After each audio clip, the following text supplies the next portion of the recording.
صحابی کی تقریر کے بعد کم از کم میری تقریر کا کوئی حق نہیں بنتا، لیکن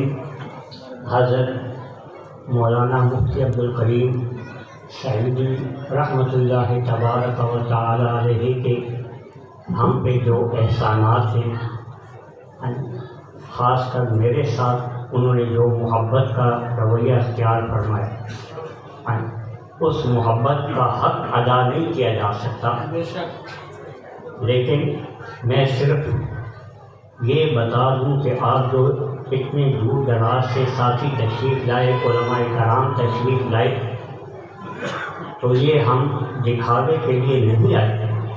بلکہ حقیقت میں اللہ رب کریم کے ایک پیارے دوست اللہ کے ولی کی محفل میں تشریف لائے، اور اللہ رب کریم کا وہ نیک بندہ ہم سب کو دیکھے۔ ہمیں کسی کو یہ کہنے کی ضرورت نہیں کہ کوئی ہمارے لیے دعا کرے۔ حضرت علامہ مفتی عبدالکریم سعیدی رحمہ اللہ تبارک و تعالی علیہ ہم سب کو اپنی دعا میں یاد فرمائے۔ اللہ رب ذوالجلال نے اولیاء کرام کی جو نشانیاں بیان فرمائیں، کلام پاک میں ان علامات میں سے سب سے پہلی نشانی رب کریم نے فرمائی، الذین یمشون علی الارض ہونا، میرے نیک بندے زمین پہ بڑی عاجزی کے ساتھ چلتے۔ ان نیک بندوں کے کردار میں، رفتار میں، گفتار میں عاجزی اور انکساری ہوتی، اور ہم نے بھی حضرت علامہ رحمۃ اللہ تبارک و تعالی علیہ کی زندگی میں وہی سادگی ان کی رفتار میں بھی، گفتار میں بھی، کردار میں بھی، زندگی میں بھی سادگی دیکھی۔ آج سے 20 سال پہلے کی بات ہے، 2001، جب میں حج بیت اللہ شریف کے لیے جا رہا تھا تو کراچی کے راستے سے میں جا رہا تھا، پشاور سے میں کراچی پہنچا، میری والدہ مرحومہ میرے ساتھ تھی، تو حضرت مفتی عبدالکریم سعیدی رحمہ اللہ تبارک و تعالی علیہ مولانا جنید صاحب کی والدہ مرحومہ کو اپنے ساتھ لے کر ایئرپورٹ پہ میرے استقبال کے لیے آئے، اور مجھے کہا کہ ادریس، اب ظہر کا کھانا تمہیں ہمارے پاس کھا کر آرام کر کے شام کو تمہاری جدہ کی طرف فلائٹ ہے، ہم تمہیں پھر عصر کو دوبارہ ایئرپورٹ پہنچا دیں۔ میں نے کہا حضرت ایئرپورٹ سے جانا آنا مشکل ہوگا، ہم یہیں پہ رہ جاتے ہیں۔ فرمایا نہیں، جب کراچی تم اترے ہو تو ہمارے پاس سے ہو کے جاؤ۔ میں اسی لیے جنید کی والدہ مرحومہ کو ساتھ لے کر آیا ہوں کہ تمہارے ساتھ والدہ ہے، تم والدہ کا بہانہ بنا کر رہ نہ جاؤ، تو نے ہمارے پاس کھانا کھانا ہے، پھر میں تمہیں دوبارہ لے کے آؤں۔ تو حضرت رحم اللہ تبارک و تعالی مجھے لینے بھی آئے اور پھر مجھے واپس چھوڑنے بھی، اور جب میں واپس حج سے آیا پھر دیکھا تو حضرت مفتی عبدالکریم سعیدی رحمہ اللہ تبارک و تعالی پھر جنید کی والدہ کو لے کے ایئرپورٹ پہ پہنچے۔ مجھے کہا واپسی پہ بھی تو نے ہمارے پاس ہو کے جانا، ایسا نہیں ہو سکتا کہ تو کراچی ایئرپورٹ پہ اترے اور ہمارے پاس حاضری دیے بغیر تو چلا جائے، ہم نے تمہیں بغیر حاضری کے نہیں دینا۔ تو اللہ رب کریم نے ان کو اتنی عاجزی عطا فرمائی، ورنہ میرے تعلق کوئی بزرگی نہیں، کوئی مرتبہ نہیں، کوئی شان نہیں، لیکن انہوں نے وہ بزرگوں کی طرف نظر فرمائی۔ اور جب آج سے 26 سال پہلے 1996 میں میرے والد کے مرحوم کا انتقال ہوا تو حضرت مفتی عبدالکریم سعیدی رحمہ اللہ تبارک و تعالی علیہ نے اپنی مسجد مہاجرین بزرگہ دائی میں میرے والد صاحب کا پہلا کورس منعقد فرمایا، اور مجھے کراچی آنے کی پہلی مرتبہ دعوت دی۔ میں پہلی مرتبہ کراچی آیا، حضرت نے پورا اہتمام مسجد میں فرمایا، لنگر کا اہتمام فرمایا، پوری محفل منعقد ہوئی۔ بڑے بڑے بزرگوں کو میں تو کسی کو نہیں پہچانتا تھا، ابھی میں کسی کو نہیں پہچانتا، اس وقت بھی میں نہیں پہچانتا تھا۔ جس وقت محفل کا اختتام ہوا مجھے کسی نے کہا کہ یہ حضرت حافظ جی صاحب رحمۃ اللہ علیہ تشریف لائے تھے، بڑی بزرگ ہستی تھی، اور یہاں تشریف لائے آپ کی محفل میں اور مسجد کے بالکل آخری کونے میں کرسی پہ بیٹھے ہوئے۔ میں مجھے بڑی حیرت ہوئی، کسی نے مجھے کہا کہ بڑی بزرگ ہستی ہیں، ہر ہفتہ سرکار کا دیدار مبارک ہوتا ہے۔ میں نے کہا اتنی بزرگ ہستی مجھے کسی نے بتایا، مجھ سے کسی نے تعارف بھی نہیں کروایا۔ میں جا کے حضرت سے ملتا، ملاقات، حضرت مفتی عبدالکریم سعیدی رحمہ اللہ تبارک و تعالیٰ علیہ نے مجھے کہا ادریس، حضرت حافظ جی رحمۃ اللہ علیہ نے فرمایا کہ نہیں میں سامنے بیٹھوں، اس کو کہنا نہیں بلکہ جس کو کہو کہ آج تم نے کدھر جانا نہیں، میں مغرب کو دوبارہ اس کی ملاقات کے لیے آؤں اور آج رات کا کھانا میں اس کے ساتھ اکٹھا کھاؤں۔ جب مجھے حضرت مفتی عبدالکریم سعیدی رحمہ اللہ تبارک و تعالیٰ علیہ نے یہ بات کی تو میں نے کہا حضرت اتنی بزرگ ہستی کے دیدار اور ملاقات کے لیے مجھے جانا ہے؟ فرمایا نہیں، حضرت حافظ جی صاحب رحمۃ اللہ علیہ نے فرمایا کہ میں خود آؤں گا، میں خود آؤں گا اور مغرب کا کھانا اس کے ساتھ اکٹھا کھاؤں۔ میں نے کہا یا رب ذوالجلال، پہلے میں نے حضرت مفتی عبدالکریم سعیدی رحمہ اللہ تبارک و تعالیٰ علیہ کی سادگی دیکھی، وہ ولایت کی نشانی دیکھی، اب حضرت حافظ جی صاحب رحمہ اللہ تبارک و تعالیٰ علیہ کی سادگی ماشاءاللہ کہ میں مختصر کوئی علم بھی نہیں، کوئی مرتبہ بھی نہیں، عمر بھی تھوڑی، اور حضرت حافظ جی صاحب رحمہ اللہ تبارک و تعالیٰ فرماتے ہیں کہ میں ملاقات کے لیے آؤں گا، کھانا اکٹھا کھائیں گے، اس کو کہوں کہ ادھر جائے نہیں۔ تو میں ٹھہر گیا، جب حضرت حافظ جی صاحب رحمہ اللہ تبارک و تعالیٰ تشریف لائے، میرے دل میں یہ بات کہ حضرت حافظ جی رحمۃ اللہ علیہ تو وہ تو مجھے میرے بارے میں جانتے ہیں، میں کوئی مرتبے والا نہیں، لیکن حضرت حافظ جی صاحب رحمۃ اللہ تبارک و تعالیٰ تشریف لائے تو جب یہ بات آئی نا تو حضرت حافظ جی صاحب رحمۃ اللہ علیہ نے مجھے خود بیان سنا، فرمایا ادریس تیرے دل میں یہ خیال ہوگا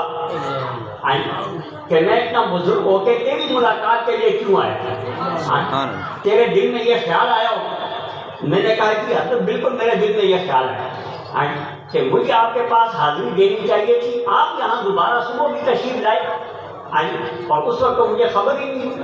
اور جب مجھے ان لوگوں نے آپ کے بارے میں بتایا تو اب آپ دوبارہ تشریف لے۔ حضرت حافظ جی رحمۃ اللہ علیہ نے فرمایا کہ ادریس ایسا ہوا، ایک مرید مدینہ شریف جا رہا تھا، مرشد نے اسے کہا کہ جب تم دربار مبارک میں حاضری دے تو سرکار کو میرا سلام کہہ دے۔ جب وہ مرید مدینہ شریف کے حدود میں پہنچنے لگا، سرکار دو عالم صلی اللہ علیہ وسلم نے صحابہ کرام کو ارشاد فرمایا آؤ اس شخص کے استقبال کے لیے چلے، یہ مدینہ شریف میں آ رہا۔ صحابہ نے عرض کی سرکار اس بندے کا تو کوئی مرتبہ نہیں تھا، یہ تو مرتبے والا نہیں۔ سرکار نے ارشاد فرمایا یہ مرتبے والا نہیں، جس نے اس کو بھیجا ہے وہ مرتبے والا، جس کا سلام لے کر یہ آیا ہے وہ مرتبے والا، ہماری نظر اس پہ ہے جس نے اس کو بھیجا ہے۔ رب نے کہا ادریس آج ہم نے یہاں تیرے والد صاحب کا یہ محفل منعقد کی ہے، ہم تیرے والد صاحب کی ملاقات کے لیے آئے ہیں، تیری ملاقات کے لیے نہیں آئے، تجھ سے ملنے کے لیے نہیں آئے، ہم تیرے والد سے ملنے کے لیے آئے۔ تو پھر مجھے معلوم ہو کہ حضرت حافظ جی صاحب رحمۃ اللہ تبارک و تعالیٰ علیہ کو اللہ رب العالمین نے کتنی سادگی اور کتنا مرتبہ عطا فرمایا، اور اللہ رب العالمین نے پہلی نشانی بزرگوں کی یہی بیان فرمائی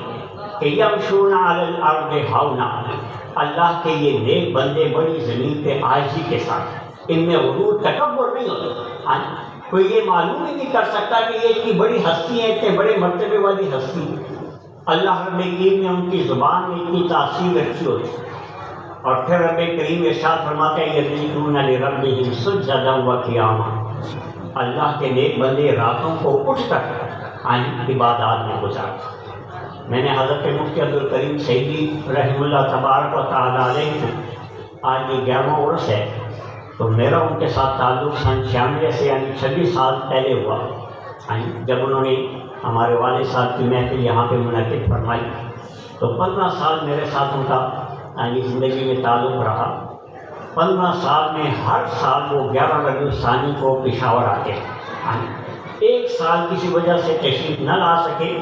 تو مجھے ٹیلی فون پہ معذرت کی کہ ادریس میں آج نہیں آ سکتا، بڑی ضروری کو کام پیش آ گیا، میں اپنی جگہ پہ جنید کو بھیج، نمائندگی پھر بھی میری ہوگی، میں نمائندگی چھوڑنے والا نہیں، جنید ضرور آئے گا اور میری جگہ پہ جنید خطاب فرمائے۔ تو جنید نے پھر اس سال حاضری دے کے وہاں پہ اپنے والد محترم کی جگہ پہ خطاب فرمایا ہمارے پشاور۔ تو میں نے کہا دیکھیں حضرت مفتی عبدالکریم سعیدی رحمہ اللہ تبارک و تعالیٰ علیہ نے وفا کا مکمل وفا کے طے کر وہ وفا کا عہد نبھایا، ورنہ ہمارے والد محترم دنیا سے پردہ فرما گئے تھے۔ لیکن مفتی عبدالکریم سعیدی رحمۃ اللہ تبارک و تعالیٰ علیہ مجھے فرمایا کرتے تھے ادریس میرا تعلق تیرے والد صاحب کے ساتھ بھی تھا، تیرے دادا مرشد صاحب کے ساتھ بھی تھا، میں تیرے دادا مرشد کے ساتھ تعلق تھا، اور جب میں تمہارے دادا مرشد کے پاس سوات آیا اور میں نے ان کی زندگی میں سوات آیا، پشاور آیا، پشاور سے سوات کیا، تو حضرت نے میرے سامنے رات کو 6 قسم کے کھانے رکھے، اور پھر جب صبح کا ناشتہ ہوا پھر 6 قسم کے کھانے تھے، لیکن وہ رات والے نہیں تھے، فرماتے ہیں وہ الگ کھانے تھے۔ تو مجھے حضرت مفتی صاحب رحمۃ اللہ علیہ فرمانے لگے کہ میں نے حضرت سے پوچھا، حضرت رات کو جب میں نے کھانا کھایا وہ آپ میں ماشاءاللہ کی مخلوق کی 6 کھانے پڑے ہوئے تھے، جب صبح ناشتے میں دیکھا 6 کھانے پڑے، لیکن وہ رات والے نہیں تھے، یہ 6 بالکل الگ کھانے تھے۔ تو آپ ماشاءاللہ یہ کتنا لنگر چل رہا ہے، آپ کی یہاں زمینیں ہیں، جائیدادیں؟ فرمایا نہیں میری کوئی زمین جائیداد نہیں۔ حضرت مفتی صاحب رحمۃ اللہ فرماتے پھر میں نے کہا کہ حضرت آپ توکل علی اللہ والے ہیں؟ فرمایا نہیں میں توکل علی اللہ والا نہیں، میں حسبی اللہ والا ہوں، کہ اللہ رب کریم ہمارے لیے کافی۔ تو فرمایا اس دن سے مجھے بھی یہ یقین ہو گیا کہ اب میں بھی کہوں گا کہ ہم بھی حسبی اللہ والے ہیں۔ فرماتے ہیں ہم حسبی اللہ والے ہیں، اللہ رب کریم ہی ہمارے لیے کافی۔ تو اللہ رب کریم نے حضرت مفتی عبدالکریم سعیدی رحمہ اللہ تبارک و تعالیٰ علیہ کو ولایت کا حقیقی مقام عطا فرمایا ہے، اور آپ جب پشاور آتے نہیں تو میں اپنے ساتھ لے کے روانہ ہو جاتا، حضرت فلاں جگہ جانا ہے، فلاں جگہ جانا ہے، تو آپ بالکل انکار نہ کریں، میرے ساتھ ہی چلتے پھرتے۔ تو ہماری رہائش کی جگہ بھی نہیں تھی، اسی طرح مسجد کا اہتمام بھی خاص نہیں تھا، تو حضرت نے آج مجھے کہا کہ بیچ میں مسجد نہیں آرام کرتا۔ میں نے کہا حضرت کوئی گھر کا انتظام کرتے ہیں، آج کسی بیٹھک کا انتظام فرماتے ہیں؟ فرمایا نہیں ہم مسجد والے ہیں، ہمارا اوڑھنا بچھونا ہی مسجد ہے۔ مجھے کہا ادریس میرے لیے کوئی پریشانی کی ضرورت نہیں، میں یہیں مسجد میں چٹائی پہ سوتا، آپ وہیں پہ مسجد میں تک کے اثر کے نیچے رکھ کر کھلے آسمان کے نیچے آرام فرماؤ،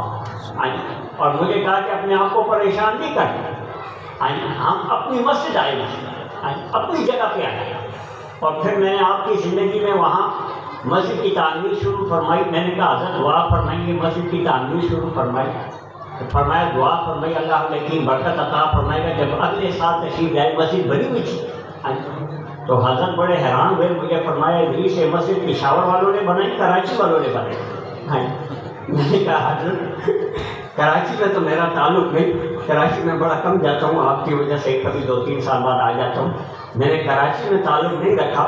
لیکن اللہ رب کریم کا یہ بڑا شکر ہے یہ پشاور والوں سے بنا۔ تو آپ بڑے مسکرائے، فرمایا ہماری سنیوں کی مسجد جلدی نہیں بنتی۔ یہ حضرت مفتی عبدالکریم سعیدی رحمۃ اللہ علیہ کی ایک بات ہے، یہ مسجد کو دیکھ کر میں نے یہ بات کی نہیں کہ حضرت نے فرمایا ہماری سنیوں کی مسجدیں جلدی نہیں بنتی، لیکن یہ تو اس پہ اللہ کا کرم ہو گیا کہ سال کے اندر ساری مسجد تعمیر ہو گئی۔